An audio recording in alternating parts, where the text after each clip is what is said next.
aujourd'hui. C'était autour de la question de l'indépendance de la Namibie et du retrait de toutes les troupes étrangères d'Angola. Sur le plan mondial, l'opération israélienne de ratissage devrait être terminée ce mercredi au Liban. Yitzhak Rabin a déclaré qu'elle ne s'étendrait pas. En France, Omran Adam, un homme d'affaires syrien, a été expulsé. Dans le passé, cet homme a joué le rôle d'intermédiaire dans l'affaire des otages français au Liban. Je vous retrouve dans un instant.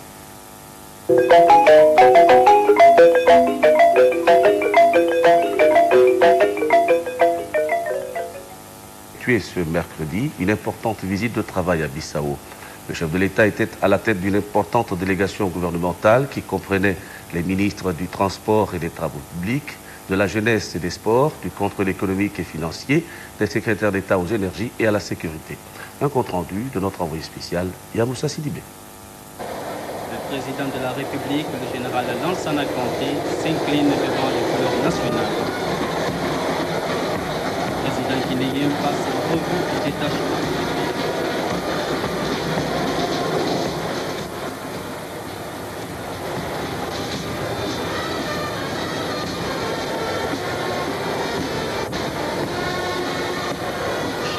Le général Lansana Conté salue les officiers supérieurs.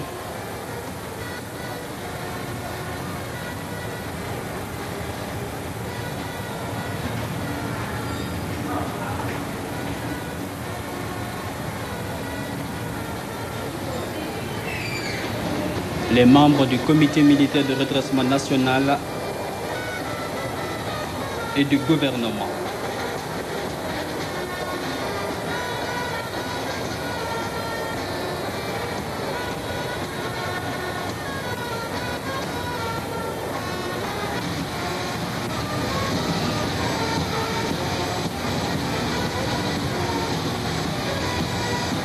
En quelques instants, l'avion présidentiel va décoller pour la Guinée-Bissau.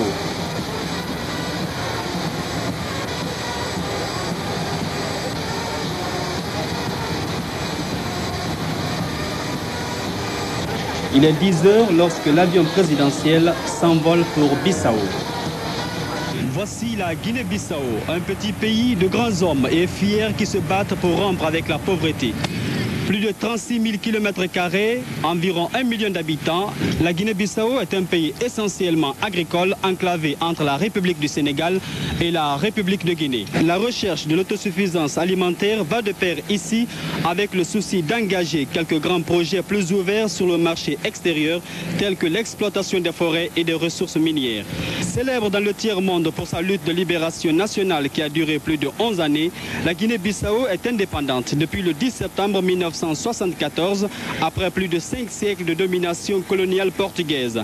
C'est au cours de cette lutte de libération nationale que s'est forgée et renforcée l'amitié et la fraternité entre les peuples de nos deux pays, la Guinée-Bissau et la Guinée-Conakry. Mais aussi et surtout, c'est de cette période de dur combat contre la présence coloniale que date l'amitié et la camaraderie entre le général João Bernardo Vieira et le général Lansana Conté. C'est justement à ce peuple et à ce vieil ami des inoubliables maquis que le président guinéen vient rendre visite. Une visite qui s'inscrit dans le cadre des excellents rapports qui lient les deux peuples.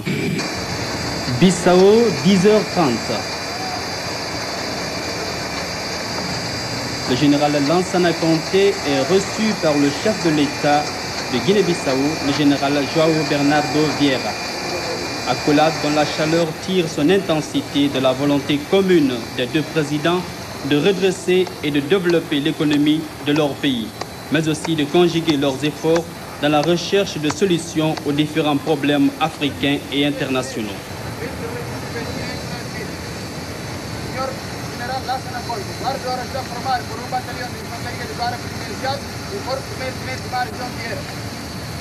L'invite de l'officier pour le salut aux couleurs nationales. L'hymne national de la République de Guinée.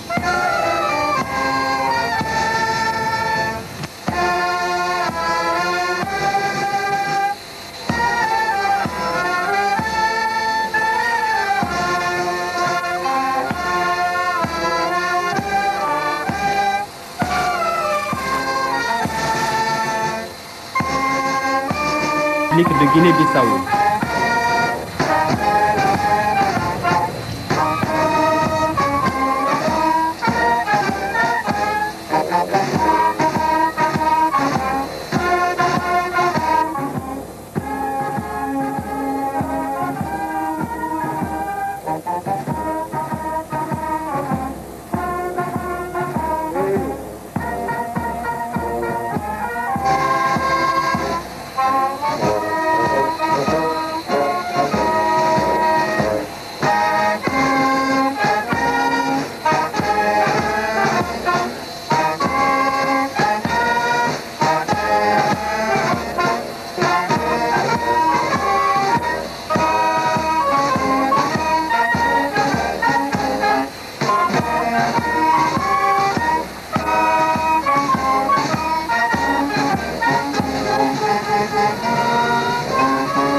Après le salut aux couleurs nationales, les deux présidents passent en revue un détachement de l'armée nationale.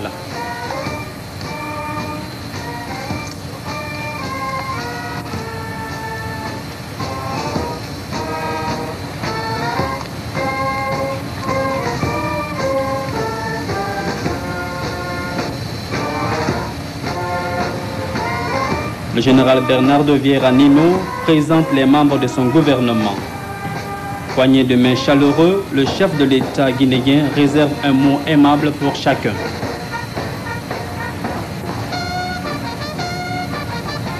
Le corps diplomatique et consulaire accrédité à Bissau.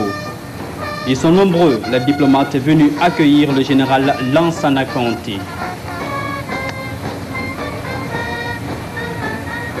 Enfin, voilà le staff des reporters guinéens venus à Bissau pour couvrir les rencontres sportives de la 10e édition de la Coupe Amilcar Cabral.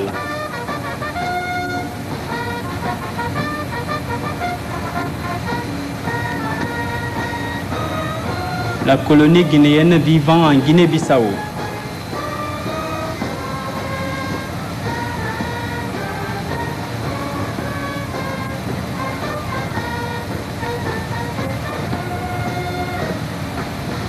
Le président de la République, le général Lansana Conté, présente les membres de la délégation présidentielle au président João Bernardo Vieira.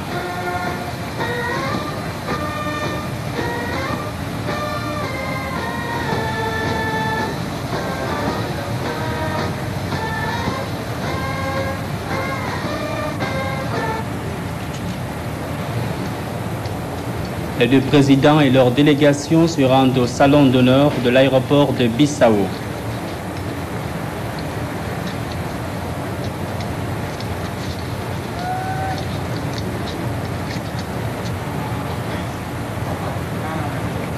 Bref entretien entre les deux hommes. De l'aéroport de Bissau, la délégation présidentielle s'est rendue à la présidence du Conseil d'État. Là, s'est immédiatement tenue la rencontre ministérielle.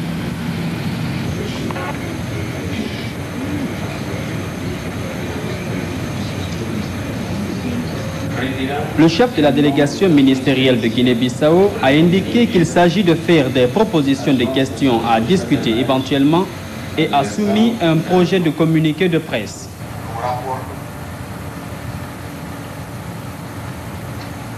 En réponse, le chef de la délégation guinéenne, le commandant Fassine Touré, a indiqué qu'au cours de cette rencontre, il s'agira d'échanger les points de vue sur certains nombres de questions d'intérêt commun. Des contacts de ce genre, a-t-il estimé, doivent être fréquents. Après près d'une heure de discussion, les deux délégations ministérielles sont parvenues à s'entendre. Les discussions ont enfin débouché sur un communiqué de presse.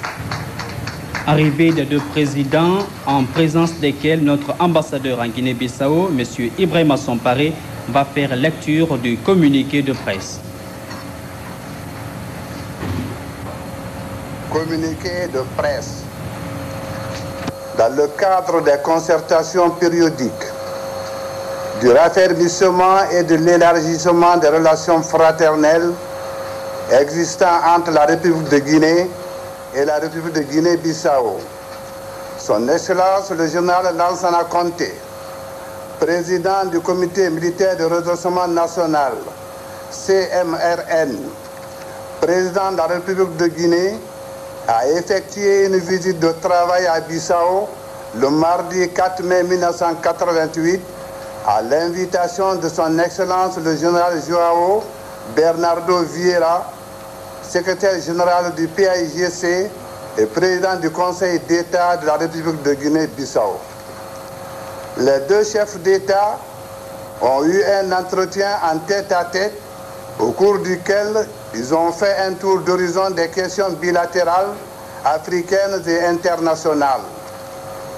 Au plan de la coopération bilatérale, les deux chefs d'État se sont félicités du développement croissant de celle-ci et ont mis l'accent sur la nécessité d'intensifier les contacts à tous les niveaux en vue de son élargissement et de sa diversification à tous les secteurs d'intérêt commun. À cet effet, les deux chefs d'État ont prescrit l'application des décisions de la Grande Commission mixte de coopération et l'identification de nouvelles actions à entreprendre.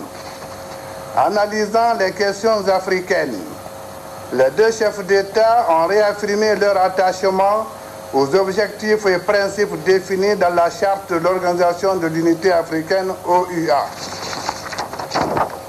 Les deux chefs d'État ont renouvelé leur soutien indéfectible et leur solidarité agissante au peuple d'Afrique en lutte pour leur indépendance et l'éradication de l'apartheid et ont appelé à l'accroissement de l'aide au mouvement africain de libération nationale ainsi qu'aux États de la ligne de front afin de renforcer leur capacité défensive face aux agressions répétées de l'Afrique du Sud. Les deux chefs d'État ont salué le rôle joué par l'OUA dans le processus de décolonisation du continent et la nouvelle dynamique imprimée à la mission assignée à l'organisation dans la recherche des solutions aux problèmes économiques en vue de son intégration économique et la création de la communauté économique africaine. Les deux chefs d'État ont par ailleurs lancé un appel pour une large diffusion des objectifs de l'OUA à l'occasion de la commémoration de son 25e anniversaire placé sous le thème « Unité, solidarité, libération et développement ». Au plan international, les deux chefs d'État ont exprimé leurs vives préoccupations face à la situation qui prévaut au Moyen-Orient, dans le Golfe Persique et particulièrement dans les territoires occupés de Palestine. Les deux chefs d'État invitent les parties concernées à prendre des mesures pour une solution négociée du conflit. Les deux chefs d'État ont mis l'accent sur la nécessité de l'instauration d'un nouvel ordre international plus juste et plus équitable. À cet effet, ils recommandent une plus grande unité d'action des pays du tiers-monde dans la défense de leurs intérêts face à la grave crise économique mondiale qui élargit davantage le creuset qui sépare pays riches et pays pauvres. Après cette lecture, la délégation présidentielle s'est rendue à l'aéroport de Bissau où le président Lansana Conté s'est prêté aux questions des journalistes. De Guinée. Qu'est-ce qui était à l'origine de votre séjour à Bissau et quels sont les résultats obtenus à l'issue des conversations que vous avez eues avec les autorités de notre pays? Les deux gouvernements avaient décidé de se rencontrer périodiquement. C'est donc pour concrétiser les décisions que nous avons prises que nous sommes là aujourd'hui pour rencontrer nos frères de Guinée-Bissau, pour discuter de nos problèmes bilatéraux et aussi de parler un peu de la politique africaine et surtout de nos économies et des problèmes qui s'opposent entre nos deux pays. Monsieur le Président Conté, voulez-vous nous dire quelles sont les perspectives pour le renforcement des liens de coopération entre nos deux peuples frères? Je vous dirais que tout est mis en œuvre pour que les deux peuples et les deux gouvernements renforcent toujours la coopération entre les deux pays. Nous sommes tous les deux gouvernements prêts à renforcer tous les jours les liens de coopération qui existent déjà entre les deux pays. Nos deux pays sont en effet condamnés à renforcer leurs liens de coopération. Les contacts entre les deux pays doivent être fréquents, comme l'a rappelé le président guinéen, afin de former un front commun dans la recherche de solutions aux problèmes bilatéraux africains et internationaux. Cette visite a également permis de relancer, afin de les concrétiser, les différentes décisions prises au cours de la commission mixte Guinée-Bissau. Sur le plan économique surtout, une réflexion commune a été faite pour éviter les pièges du progrès.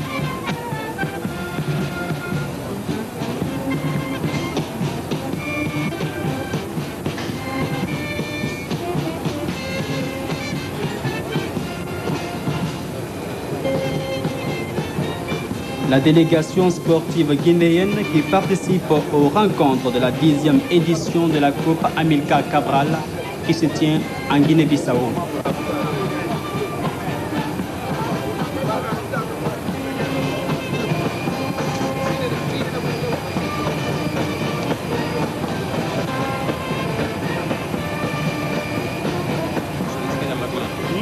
Le président João Bernardo Vieira Nino salue pour la dernière fois les membres de la délégation présidentielle.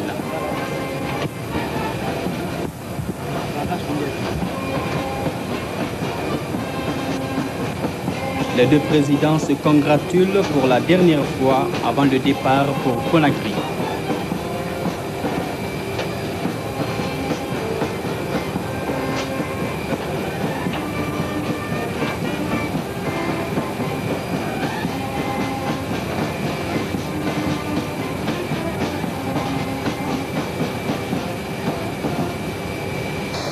Arrivé à Conakry, 17h32.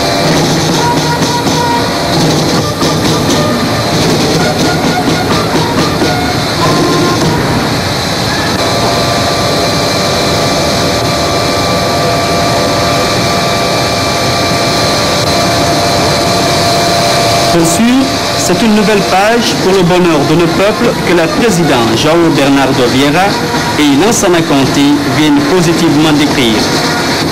De telles rencontres, comme ils le promettent, doivent être fréquentes. L'Afrique y gagnerait.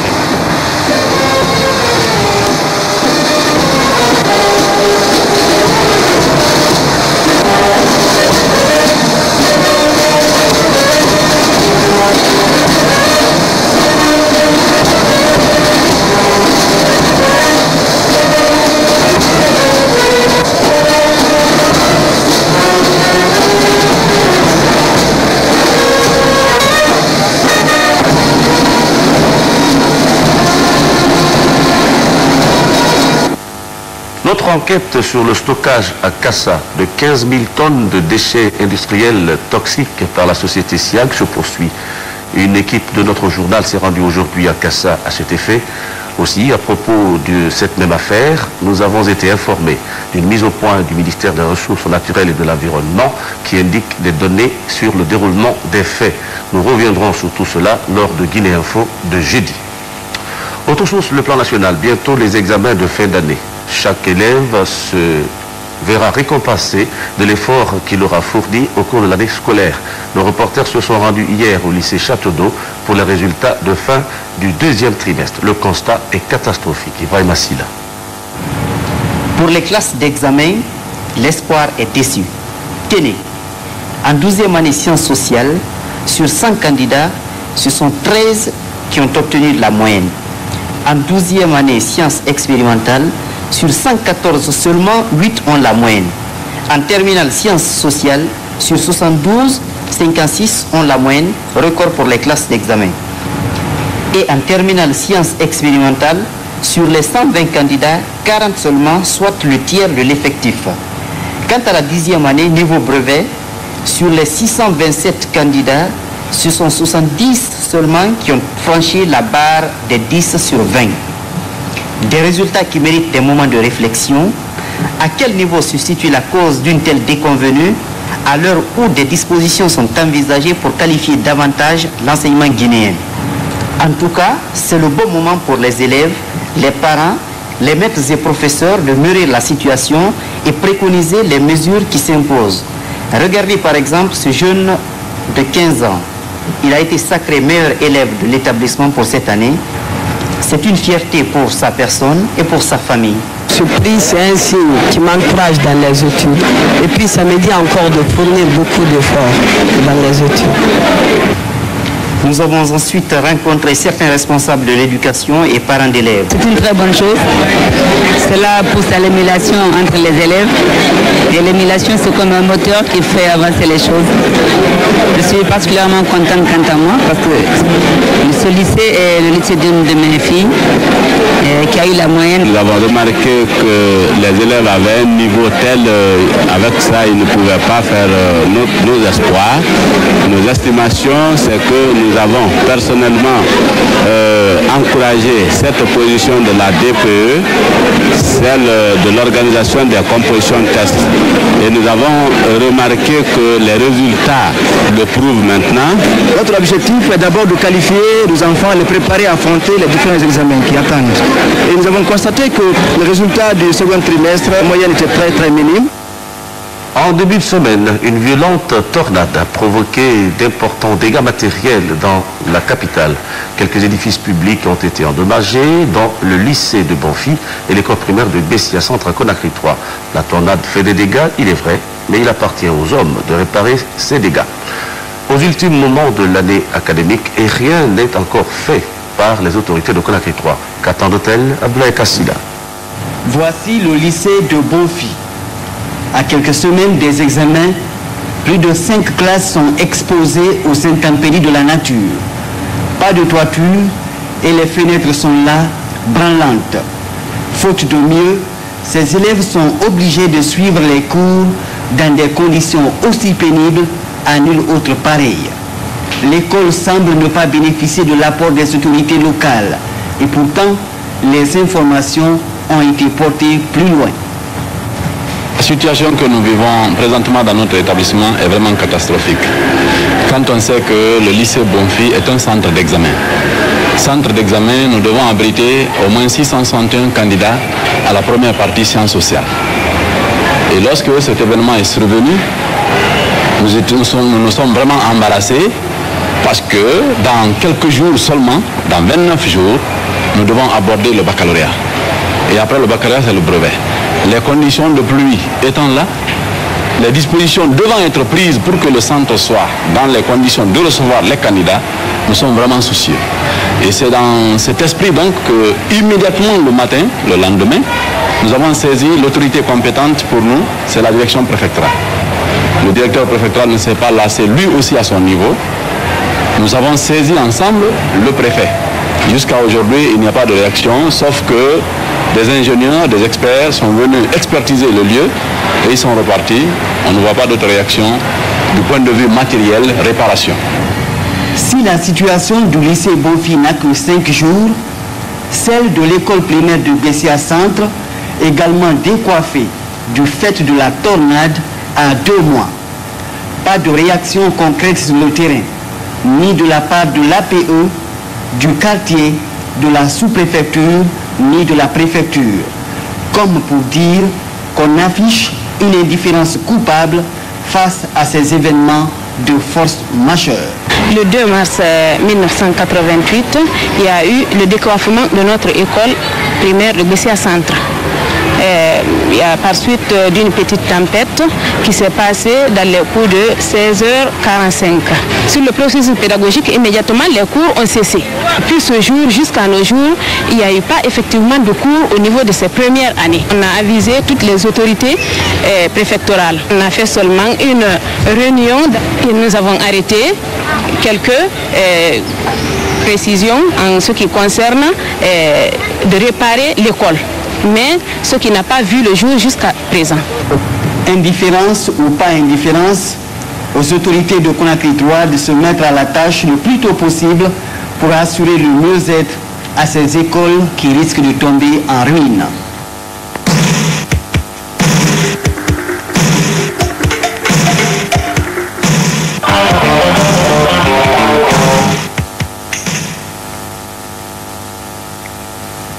Le dialogue quadripartite entre les États-Unis, l'Angola, Cuba et l'Afrique du Sud, débuté hier, a pris fin ce mercredi à Londres. Pendant 48 heures de huis clos dans un hôtel londonien, les discussions ont porté sur l'indépendance de la Namibie et le retrait de toutes les troupes étrangères d'Angola. De cette réunion, il faut retenir l'absence de l'UNITA et des indépendantistes namibiens de la SWAPO. La rencontre a été sanctionnée par un communiqué commun faisant état d'une atmosphère constructive et elle doit se poursuivre en Afrique dans un lieu qui n'a pas encore été déterminé. La première du genre, et notamment les combats depuis janvier pour la prise de la ville de Cuito-Cuanavale, des combats qui ont fait 5000 morts. D'un côté, les troupes de Jonas Savimbi, chef de l'UNITA, opposé à Luanda. Ils contrôlent ou déstabilisent une bonne partie du pays, soutenus par les Sud-Africains basés en Namibie. En face, les armées du gouvernement marxiste, appuyées par les soviétiques et par plus de 40 000 soldats cubains qui ont récemment encore reçu des renforts. Un gouvernement épuisé par 13 ans de guerre civile et dont l'économie est à bout de souffle. Pour les uns comme pour les autres, ce conflit coûte très cher sans qu'une issue soit en vue sur le terrain. Les Cubains sont prêts à se retirer en 2 fois sur plus de 2 ans. La question est celle des contreparties. Angolais et Cubains réclament la fin des appuis américains et sud-africains à l'UNITA, le retrait des Sud-Africains du sud du pays, mais surtout l'indépendance de la Namibie. Cet État tampon, toujours occupé par les Sud-Africains malgré la résolution 435 de l'ONU qui prévoit l'indépendance de ce pays. C'est le cœur du problème car chacun campe sur ses positions. C'est pourquoi on ne s'attend pas à des annonces spectaculaires. Cette rencontre devrait être avant tout un point de départ pour de futures discussions qui pourraient s'élargir à 2 absents de marque, le SWAPO, Mouvement de libération de la Namibie, et l'UNITA de Jonas Savimbi.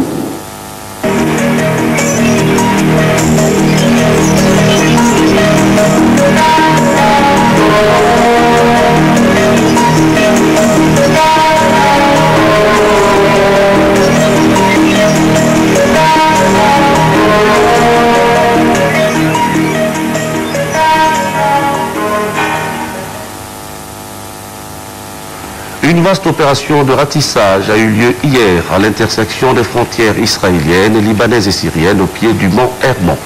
Les autorités israéliennes ont précisé que cette opération en territoire libanaise visait à arrêter les terroristes et ceux qui leur portent assistance. L'opération devrait se terminer aujourd'hui. Aucun accrochage n'a été signalé. Hier soir, alors que la nuit tombait, des renforts en matériel et en hommes étaient acheminés vers la frontière libanaise, chars, transport de troupes.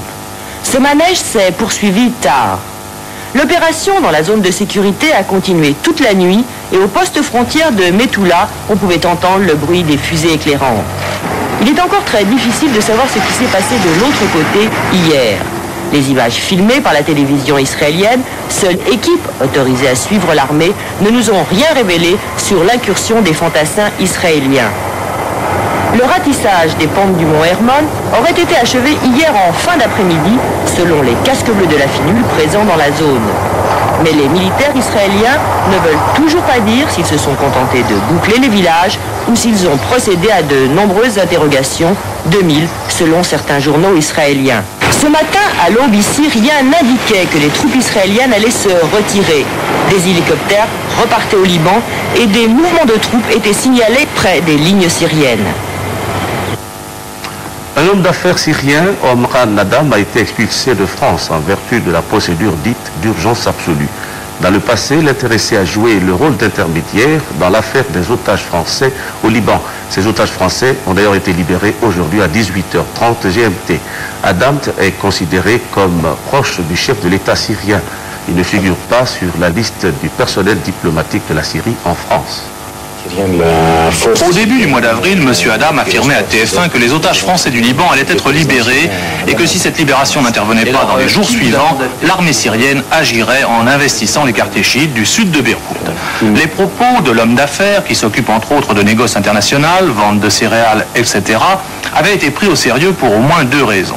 En 1986 déjà, il avait servi d'intermédiaire dans l'affaire des otages entre le président Mitterrand et le président syrien Hafez el-Assad, dont il est semble-t-il l'un des proches. Par ailleurs, M. Adam, qui réside à Paris depuis 11 ans, est titulaire d'un passeport diplomatique, bien que ne figurant pas sur les listes du personnel de l'ambassade syrienne à Paris.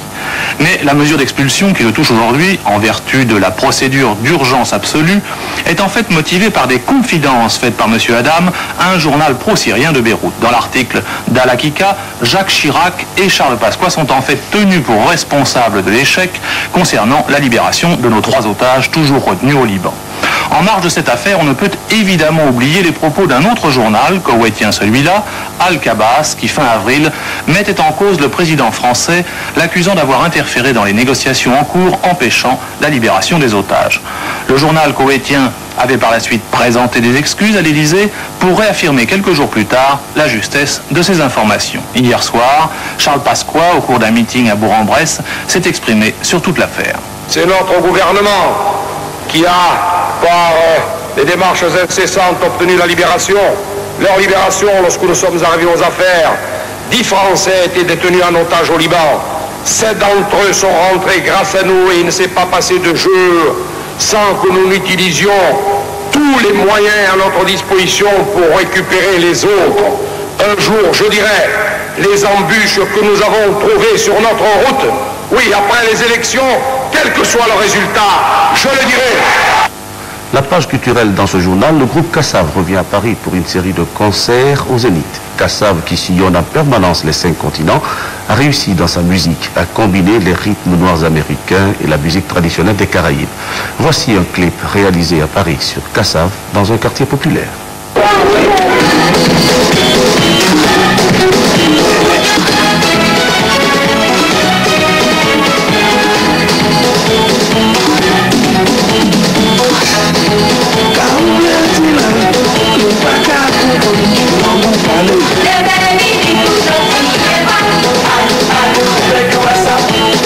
Super, sympa, super. Ça change de la musique qui pendant. 2 kilos. 2 kilos, ma fille. Ça sonne bien à l'oreille.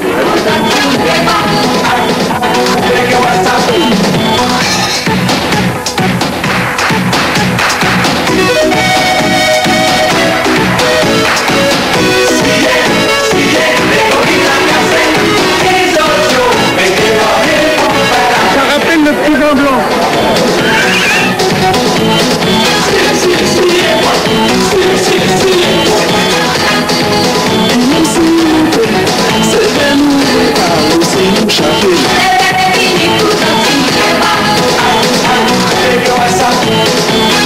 Je pense que Kassav déjà a fait énormément pour la musique antillaise et que maintenant il y a beaucoup de groupes qui suivent et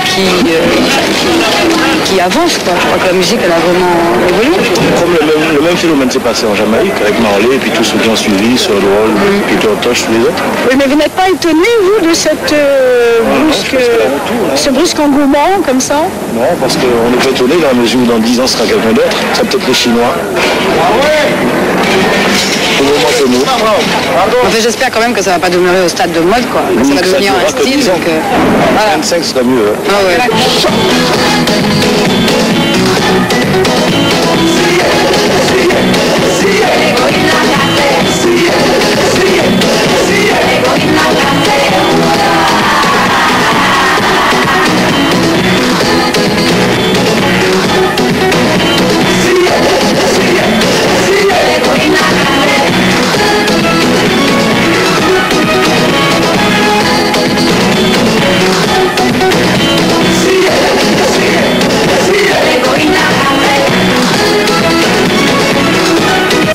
C'est la fin de ce journal, mesdames, mesdames et messieurs. Le chef de l'État, le général Lansana Conté, a effectué ce mercredi une importante visite de travail à Bissau. Le chef de l'État était à la tête d'une importante délégation gouvernementale guinéenne et l'événement a été sanctionné par un communiqué final. Sur le plan africain, le dialogue quadripartite entre les États-Unis, Cuba, l'Angola et l'Afrique du Sud a pris fin. Les 48 heures de discussion sur la question d'indépendance de la Namibie et le retrait de toutes les troupes étrangères d'Angola ont débouché sur un communiqué commun qui fait état d'une atmosphère constructive. Sur le plan mondial, l'opération de ratissage par les troupes israéliennes au Liban, qui a eu lieu hier, ne s'étendra pas, selon Isaac Rabin, ministre israélien de la Défense. Elle s'est d'ailleurs terminée aujourd'hui et merci de votre bien aimable et obligeante attention.